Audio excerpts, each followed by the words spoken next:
La articulación talocrural es una articulación distal del miembro inferior, de tipo troclear, tiene un grado de libertad y tendrá tres ejes principales.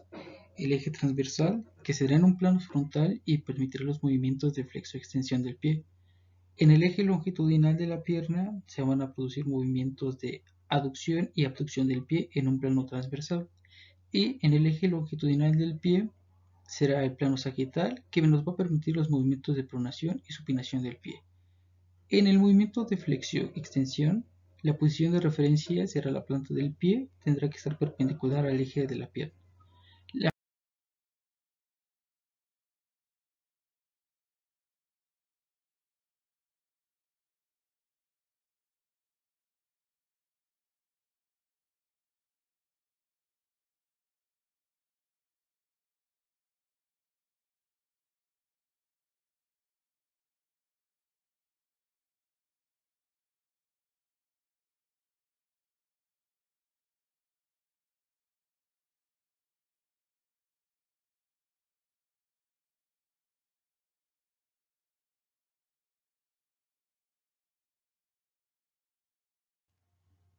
Para hablar acerca de las superficies articulares de la articulación talocrural, tendremos a la tróclea astragalina y a los malleolos.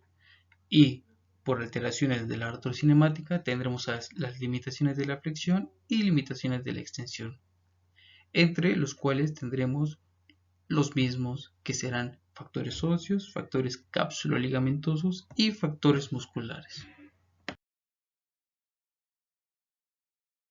Para la artrocinemática de la articulación talocrural tendremos flexión dorsal y flexión plantar. En la flexión dorsal, la superficie superior del astrágalo va a rodar hacia adelante respecto a la pierna al tiempo que se deslizan posteriormente.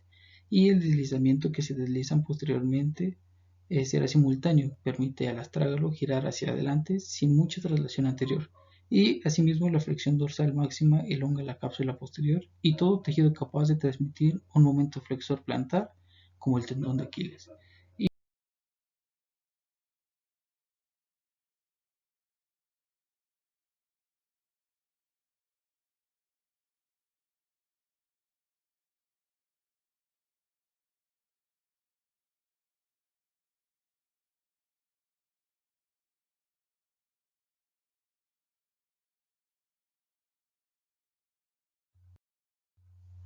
Para hablar acerca del movimiento paradójico en la articulación talocrural, cuando un movimiento se ve forzado de abducción, se va a dirigir el pie hacia afuera y la calle externa del astrágalo ejerce una presión sobre el malleolo peroneo. La incurvación de la carilla externa del astrágalo hace que la presión sobre la carilla peronea sea siempre perpendicular a su superficie, de ahí la rotación automática del peroné sobre su eje longitudinal. Para hablar acerca de la cinética de los tejidos inertes, los medios de unión de la articulación talocrural, los ligamentos de esta articulación se van a componer de dos sistemas ligamentosos, que van a ser laterales externos e internos y dos accesorios, los ligamentos anterior y posterior. Los ligamentos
Para hablar acerca de la articulación subastragalina, hablaremos que es una articulación de tipo artroide.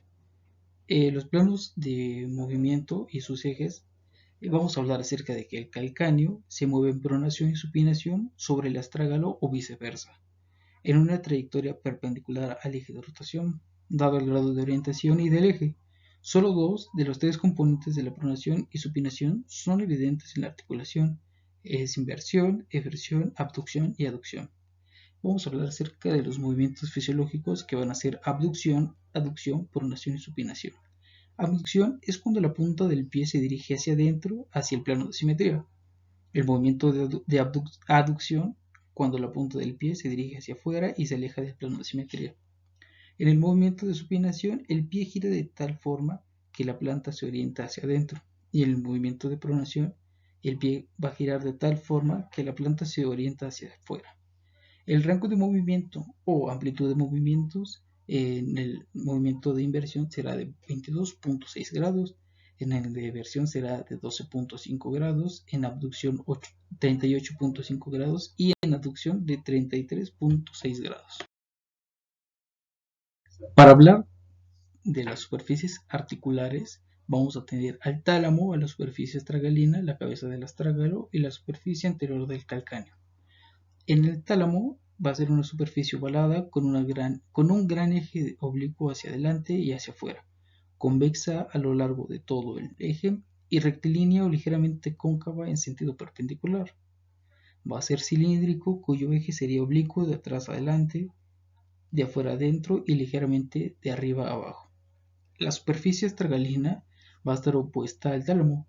También posee esta forma cilíndrica con el mismo radio y mismo eje. Va a ser convexa en sus ambos sentidos, con los mismos radios de curva. La cabeza del astrágalo es pseudoesférica y los planos que posee pueden considerarse carillas talladas sobre una esfera de centro.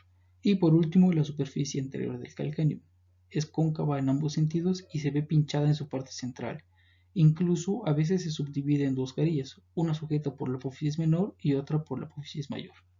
Para esto, debemos recordar que la descripción de estas superficies nos permite analizar la artrocinemática, por ejemplo, el movimiento de inversión y eversión. En el movimiento de eversión, el extremo anterior del calcáneo se desplaza hacia afuera y se acuesta sobre la cara interna. El tálamo va a ser una superficie ovalada con un gran eje oblicuo hacia adelante y afuera, convexa a lo largo del eje y rectilíneo ligeramente cóncavo en sentido perpendicular.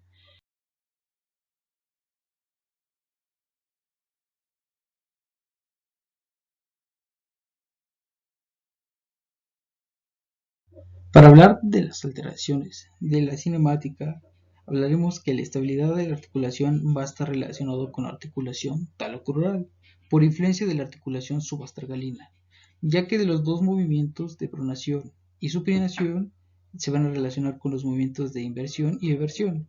Es ahí donde se encuentran los mecanismos de lesión, por ejemplo, la fractura de malleolus y tibio peronea. Esto se debe a que es un movimiento de cadena.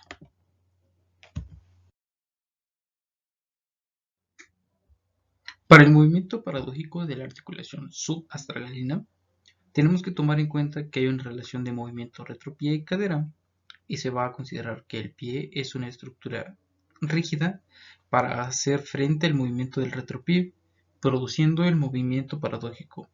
Vamos a tener dos movimientos, que es el de eversión e inversión. Y en el momento de eversión, el extremo anterior del hueso calcáneo se desplaza hacia afuera y se acuesta sobre la cara interna. Constituyen un pivote mientras que la superficie subastragalina se desliza hacia abajo y delante del tálamo. La carilla astragalina se desliza hasta contactar con la carilla oblicua del calcáneo. Y el movimiento de inversión, el calcáneo se va a desplazar hacia la inversa, al extremo anterior hacia adentro y se acuesta sobre su cara externa. Las dos carillas pivote permanecen en contacto entre sí. La gran superficie se desplaza sobre el tálamo, dejando en descubierto su parte anteroinferior, por delante de la carilla de inversión del astrágalo. Reposa sobre la carilla horizontal, la apófisis mayor del calcáneo. Y, por lo tanto, esas dos posiciones son evidentemente inestables, incongruentes.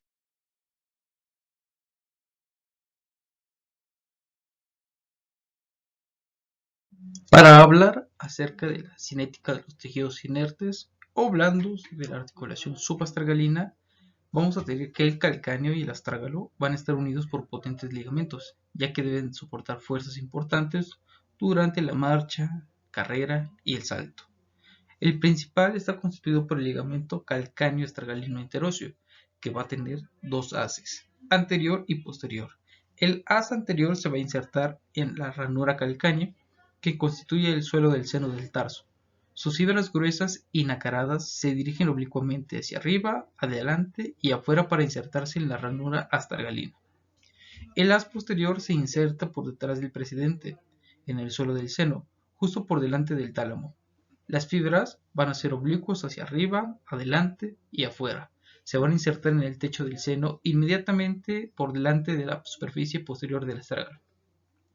El ligamento astrágalo-calcáneo lateral se va a originar en la apófisis externa del astrágalo y tras un proyecto oblicuo hacia abajo y atrás.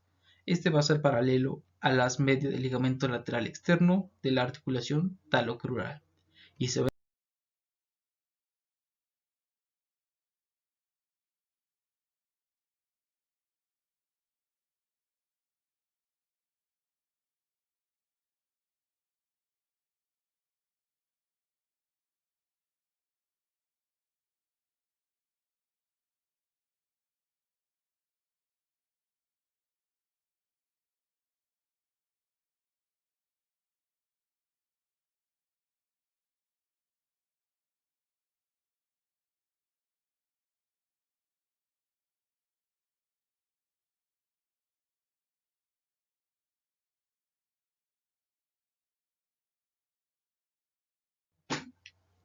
Ahora hablaremos acerca de la osteocinemática de la articulación transversa y tarso posterior.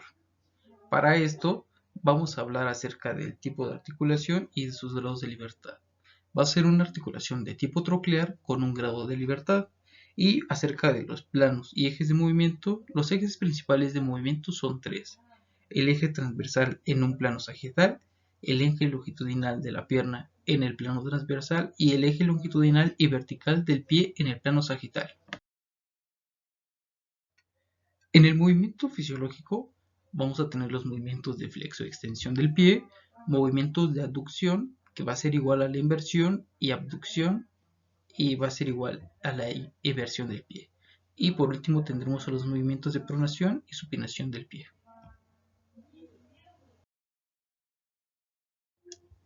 El rango de movimiento o amplitud de movimiento y trayectoria, tomaremos la posición de referencia, que va a ser aquella en la que la planta del pie es perpendicular al eje de la pierna. En el movimiento de flexión se tiene una amplitud de 20 a 30 grados con un margen de variación individual de amplitud. Esta puede ser de 10 grados. En el movimiento de extensión, este va a ser mayor que en la flexión, su amplitud es de 30 a 50 grados. De igual manera, con un margen de variaciones individuales de 20 grados mayor que en la flexión. En la aducción, cuando la punta del pie se dirige hacia adentro, se tiene una amplitud de 35 a 45 grados. En la abducción, cuando la punta del pie se dirige hacia afuera y se aleja del plano de simetría, tiene una amplitud de 35 a 45 grados. Sin embargo, estos movimientos de la punta del pie en el plano horizontal pueden ser producto de la rotación externa e interna de la pierna o de la rotación de todo el miembro inferior a partir de la cadera, en cuyo caso su amplitud de los movimientos se había aumentado y puede llegar hasta alcanzar los 90 grados. En la supinación, donde el pie gira de tal manera que la planta se orienta hacia adentro, cuenta con una amplitud de 52 grados. En la pronación, donde el pie gira orientado la planta del pie hacia afuera, se tiene una amplitud de 25 a 30 grados menor que en la supinación.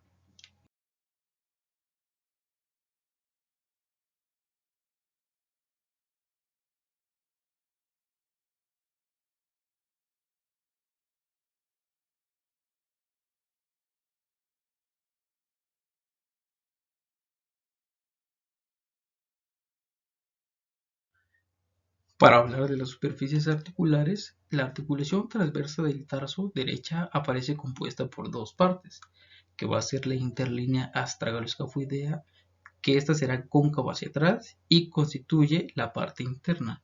Y tendremos la interlínea calcáneo-cuboidea. Esta va a ser ligeramente cóncava hacia adelante, que constituye la parte externa, de modo que, vista desde su cara posterior, la articulación transversa del tarso va a tener forma de S itálica. Y la superficie anterior del hueso calcáneo tiene una forma compleja. En sentido transversal va a ser cóncava en su parte superior y convexa en su parte inferior. De arriba a abajo es cóncava en primer lugar y luego convexa. Y la superficie posterior del hueso cuboides va a ser opuesta a la anterior. Tiene una estructura inversa, aunque con frecuencia se prolonga mediante una carilla hacia el escafoides, que reposa a través de su extremo externo sobre el cuboides, cuyo contacto se lleva a cabo por dos carillas, y los dos están fuertemente unidos por tres ligamentos, un dorsal externo, un plantar interno y un interosseo corto y muy grueso. Las alteraciones de la cinemática tenemos que la aducción se acompaña necesariamente de una supinación y una ligera extensión. Estos tres componentes caracterizan la posición denominada inversión, y si la extensión se anula por una flexión equivalente del tobillo, se obtiene la actitud llamada varus. Si una rotación externa de la rodilla compensa la aducción, entonces solo se puede observar un movimiento de aparentemente puro de supinación. Y la abducción se acompaña necesariamente de la pronación y de la flexión. Se trata de la posición de eversión, y en este caso, si la flexión se anula por una extensión equivalente del tobillo, se va a obtener la actitud denominada valgus. Si una rotación interna de rodilla oculta la abducción, se puede observar un movimiento aparentemente puro de pronación. La aducción no se podrá asociar jamás con una pronación y viceversa. La abducción no se podrá asociar jamás con una supinación. Así existen combinaciones prohibidas por la propia configuración de las articulaciones del pie.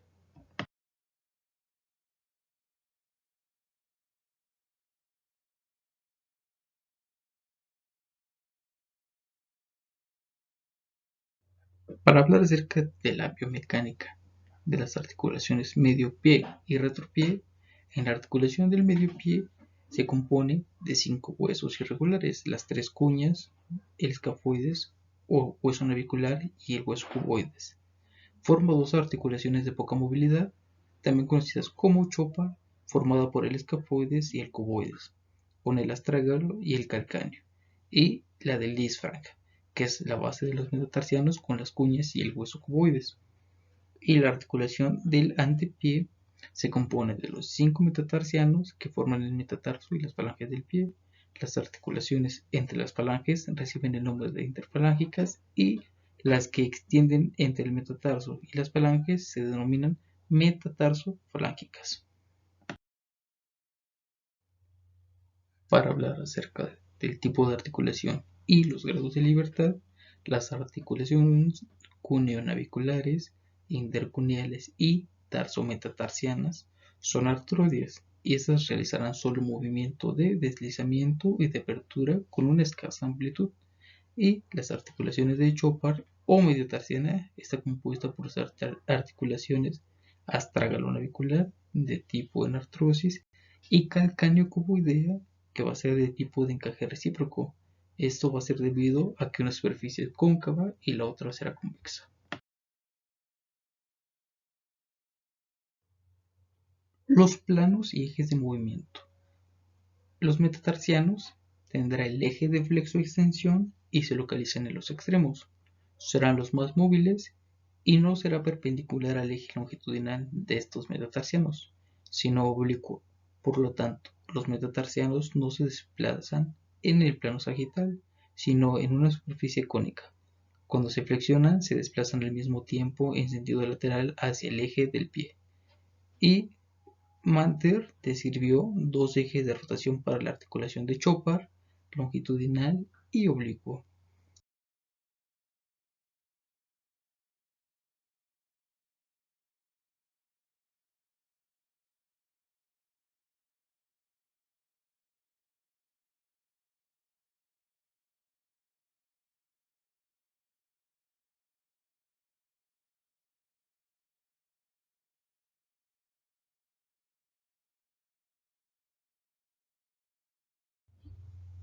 Para hablar acerca del movimiento fisiológico, la articulación intercuneal permite ligeros movimientos que modifican la curva transversal de la bóveda plantar, y los movimientos en articulación tarso-metatarsiana se pueden deducir según la forma de la interlínea tarso-metatarsiana y según la orientación de las superficies articulares. En conjunto, la interlínea tarso-metatarsiana va a ser oblicuo hacia adentro y afuera, de arriba abajo y de delante a atrás. Por su posición interna se localizan 2 centímetros por delante de la externa, y la oblicuidad general de este eje de flexo-extensión de los metatarsianos contribuye, al igual que la oblicuidad del eje de Henke, a los movimientos de eversión y de inversión. La supinación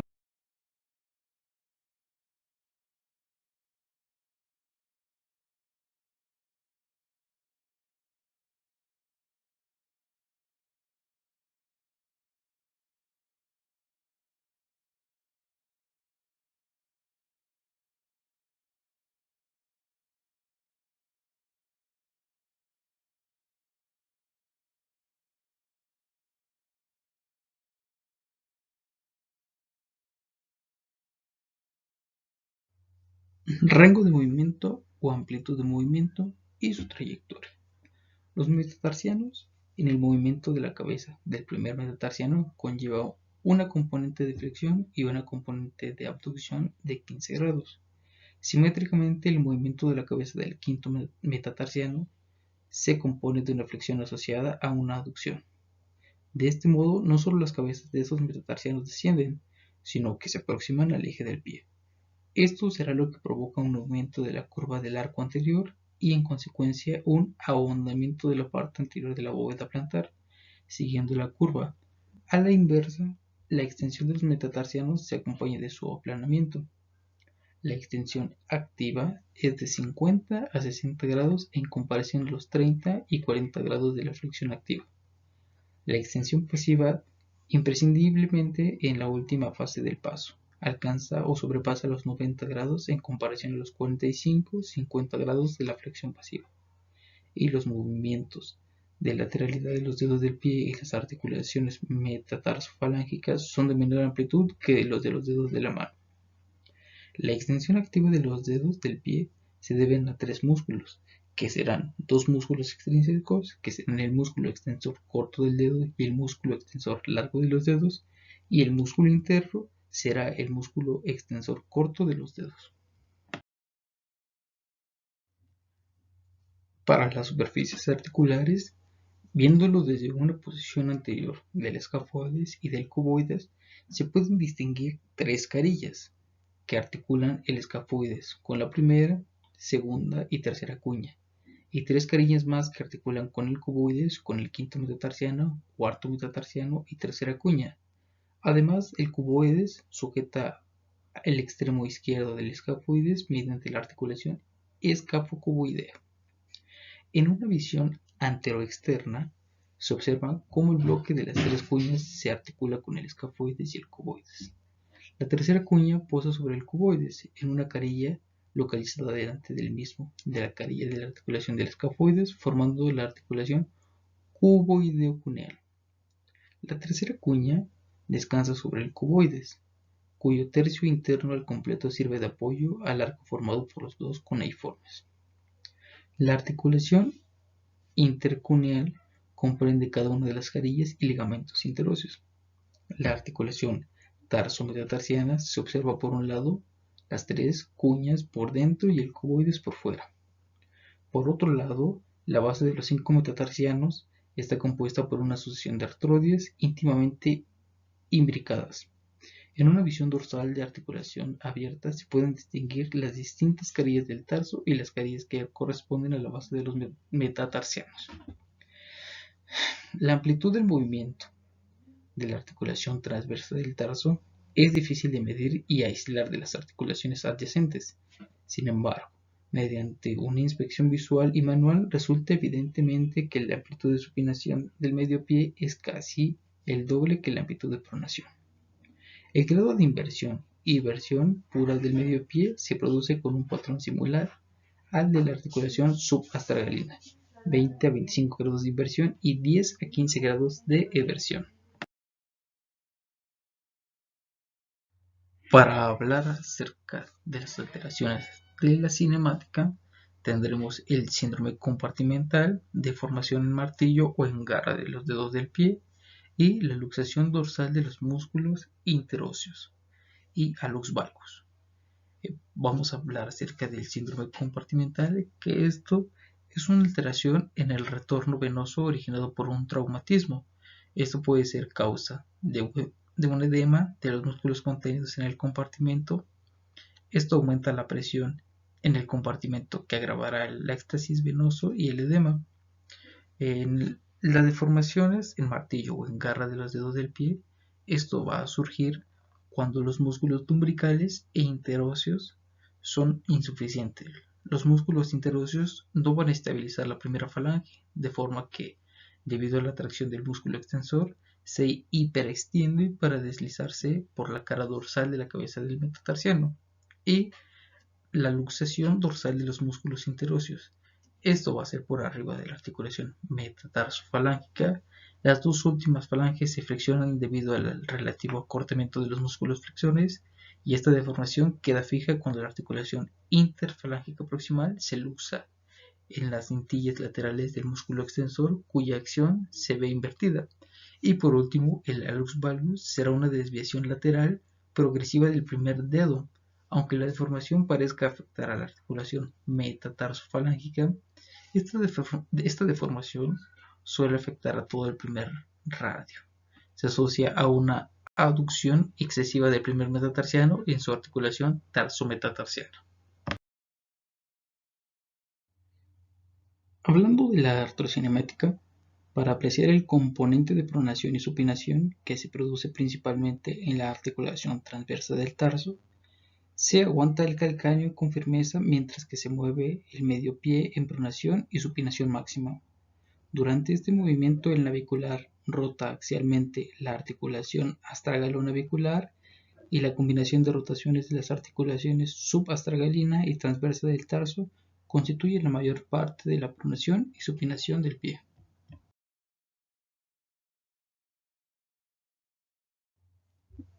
En el movimiento paradójico o movimientos de rotación automática, durante la parte final de la fase de apoyo del medio pie y antepié, esto debe ser relativamente estable o rígidos para aceptar las tensiones asociadas con la fase de despegue del pie.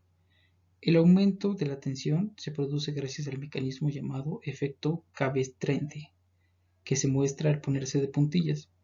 Debido a las inserciones de la fascia plantar en las falanges proximales, la hiperextensión de las articulaciones metatarsofalancicas aumenta la tensión del arco longitudinal medial. Mientras se eleva el talón y la mayor parte del pie, el peso del cuerpo se desplaza en sentido anterior hacia las cabezas de los metatarsianos mediales, donde las bolsas de grasa y huesos sesamoideos y la rigidez del segundo radio aportan una base adecuada de sostén para la acción de los músculos flexores y plantares.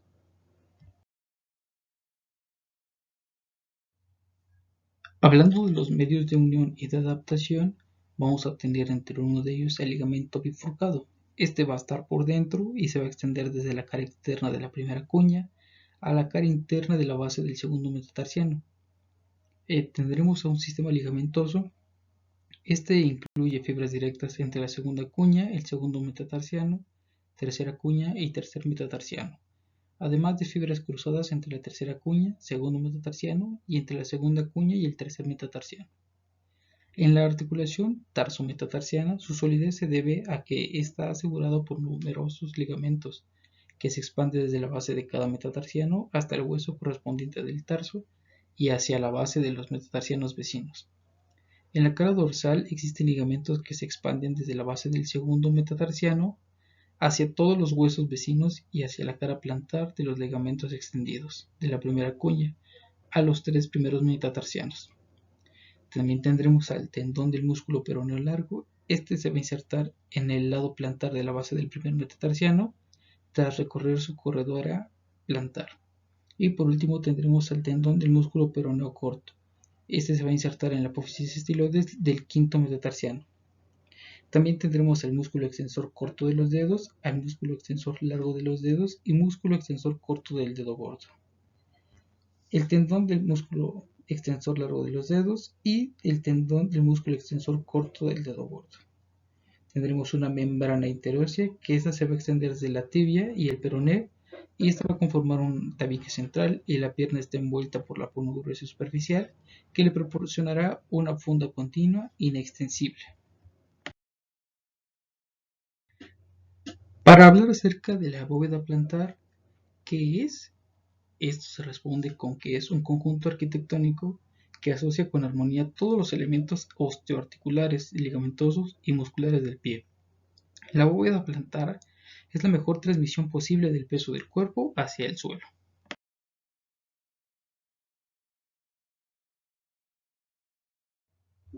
Ahora hablaremos acerca de los arcos de la bóveda, que tenemos tres arcos, que serán arco anterior, arco externo y arco interno. El arco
Para hablar acerca del arco interno, este conserva su concavidad merced a los ligamentos y los músculos.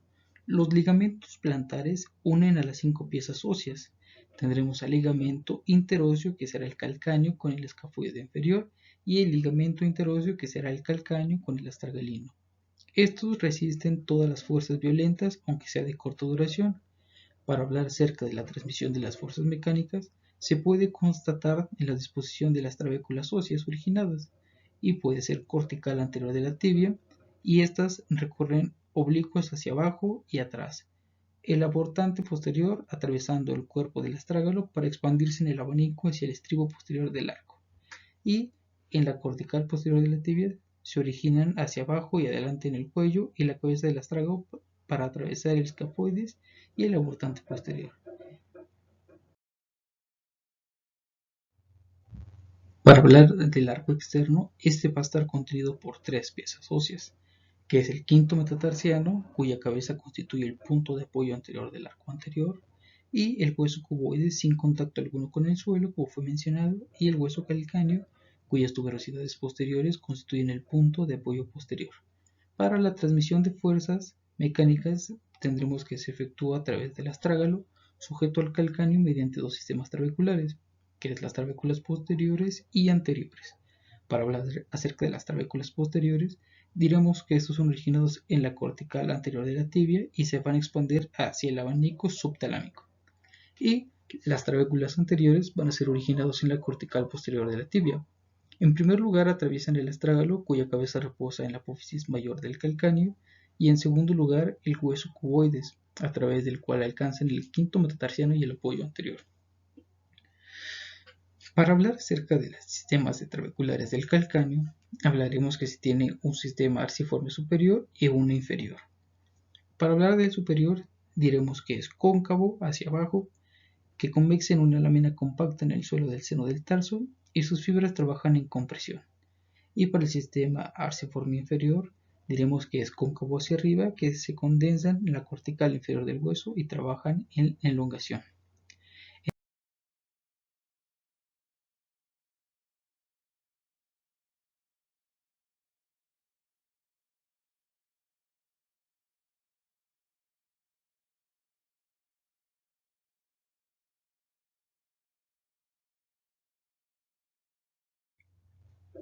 Para hablar acerca del arco interior, La concavidad de este arco está un poco acentuada y contacta el suelo a través de las partes blandas. Y estamos hablando del talón anterior del pie, y puede generarse callosidades debajo de las cabezas metatarsianas. Hablaremos de la curva transversal. La curva transversal prosigue de adelante hacia atrás a la altura de las cuñas y solo tiene 4 huesos, y no contacta con el suelo más que solo a su extremo, a la altura del cuboides.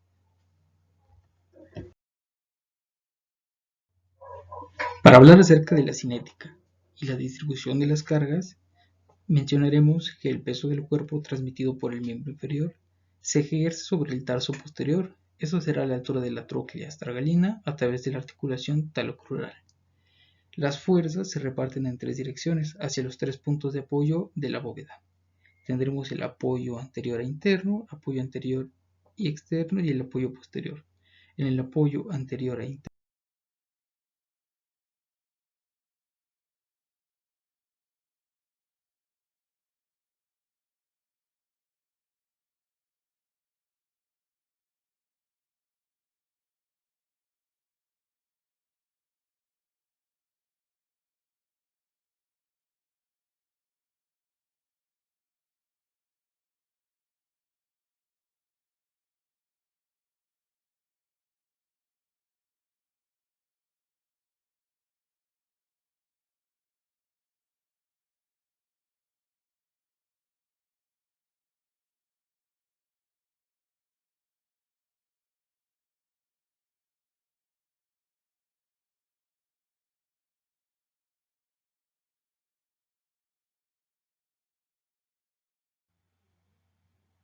para hablar acerca de las deformaciones, hablaremos acerca durante la marcha, donde tendremos 4 fases. Esta será la fase 1, contacto con el suelo. El pie contacta con el suelo mediante el talón, que es el punto de apoyo posterior a la bóveda.